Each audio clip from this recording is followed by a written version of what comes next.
Welcome back to the stovetop. So the coffee review I'm doing today is a little bit different because we're doing an unboxing. The reason we're doing an unboxing is I ordered this off of Amazon and I forgot about it. I've had this for a couple months down on my reload bench. So let's get it open and see what's in here.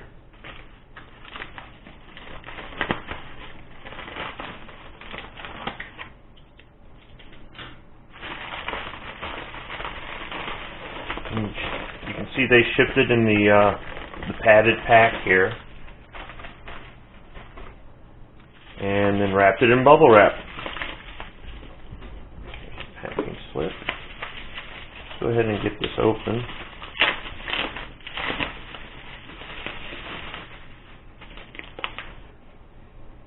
Arbuckles Ariosa Coffee.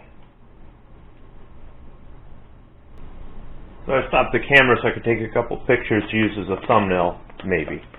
So let's go ahead and read what this says.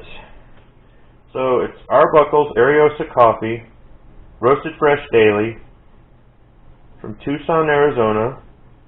It's got the contact information, the website, and the 800 number on the front here. And then on the back it says, the coffee that won the West.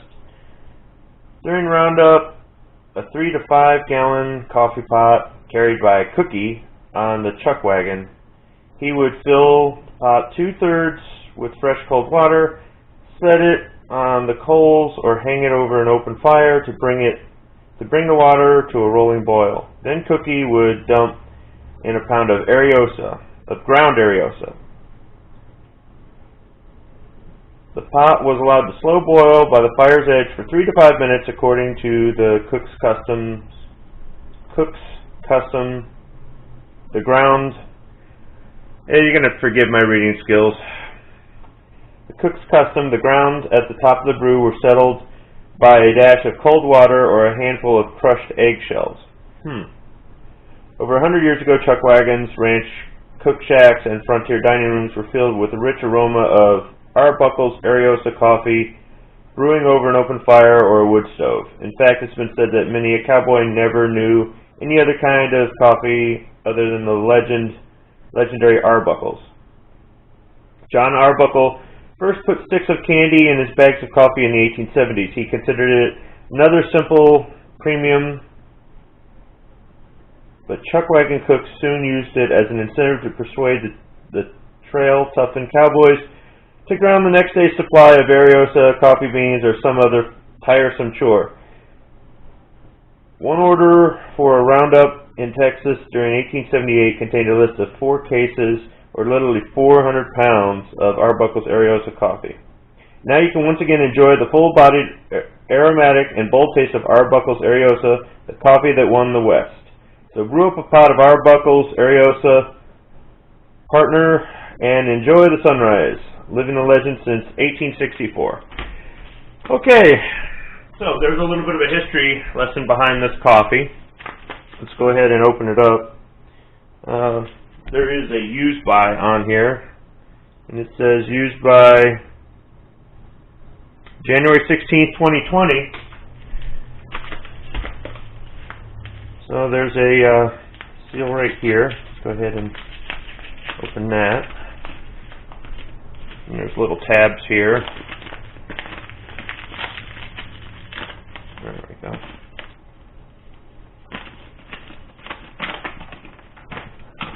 Look at this. Candy. You see those beans, they've really got some color to them. Little kind of mahogany kind of looking. Smell them. Good smell to it. It smells like coffee. So I'm going to go ahead and grind them up and get this brewed, and we're going to do a review. I ground up 2 batches of beans in the coffee grinder and brewed it on the stronger of the 2 settings with purified drinking water. I've already poured a cup and let it set for a few minutes. It's kind of got it's not too dark. It's just about the right color for me to think that it might be a medium roast. You can see a little light brown in there. trying to sound like I really know anything about coffee. So let me go ahead and smell it. I don't notice anything that catches my attention too much with the smell. Sometimes when I open the bag, I get one smell kind of out of the bag and a different smell from the cup of coffee. This didn't have a strong smell. It was a good smell, but I'm not really getting anything here. So let's go ahead and take a sip.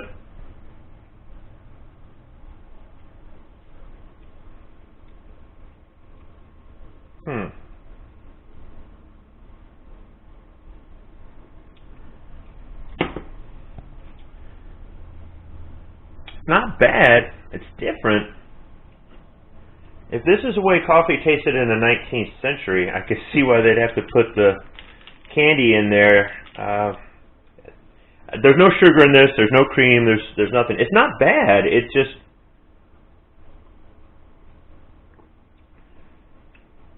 I guess it's just different than what I'm used to. If I didn't have experience with coffee before, I think my opinion might be different. I mean, I'm still drinking it. I don't really have I don't have a description for this.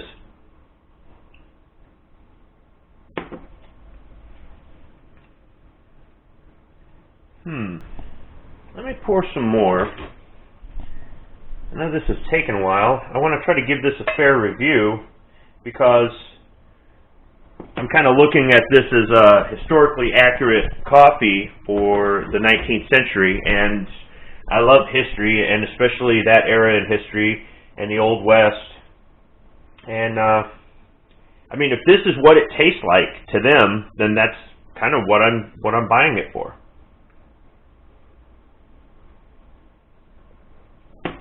I mean, it's not cheap break room coffee or anything else like that. It's smooth. The flavor, I guess, isn't really rich, but it's smooth. I mean, I keep drinking it black. Let's go ahead and put some cream in it and just see what that does to it. You know what I should say? There's no bitterness in it. That's what it is. There's no bitterness in it. I could probably drink this without cream, but let's go ahead and try it with cream. That's what I'm not noticing here.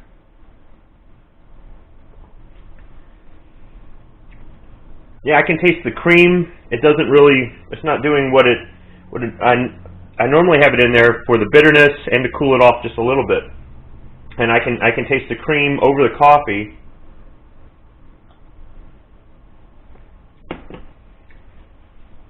Yeah, I think I would drink this black. Okay, so I kind of gulped down the cup that had cream in it and rinsed it out and poured another cup of the coffee black just the way it is.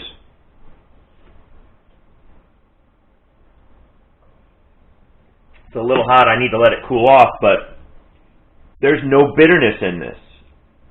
I like it just for that. I mean, the historical aspect is great, but I like it just for that. I don't have to put cream in it at all. I have to be patient and let it cool off a little bit, but it's not bad. It's not bad. Before I end the video, I want to go ahead and give credit where it's due. I got the idea to purchase this coffee from Santee at the Arizona Ghostriders. Go ahead and check out his channel. I'm going to go ahead and put a link to his coffee video. Santee does a lot of videos regarding history of the Old West, and he does research on history, and he's got some good stuff. If you're really into history and especially 19th century Old West, that's the channel you want to go to. So he's a big coffee drinker, and this is what he said was his favorite coffee, and I think I see why now. Also, Cowboy Kent Rollins, he's a cook. He does old recipes from the 19th century, Old West kind of on the trail, kind of chuck wagon type recipes. I'm going to go ahead and put a link to his how to make coffee video. He's got a few other coffee videos. I recommend you check out his channel too, especially if you're into history or you want to reproduce the methods that they used to cook back then or reproduce the recipes. And if you want to get some of this, just go on Amazon like I did and just type in Arbuckles Coffee, and you'll see they've got a couple different blends. I may try another blend, but for right now, this Ariosa coffee, this is pretty good. It's not bitter at all. All right. Thanks, Santee, and thanks everybody for watching.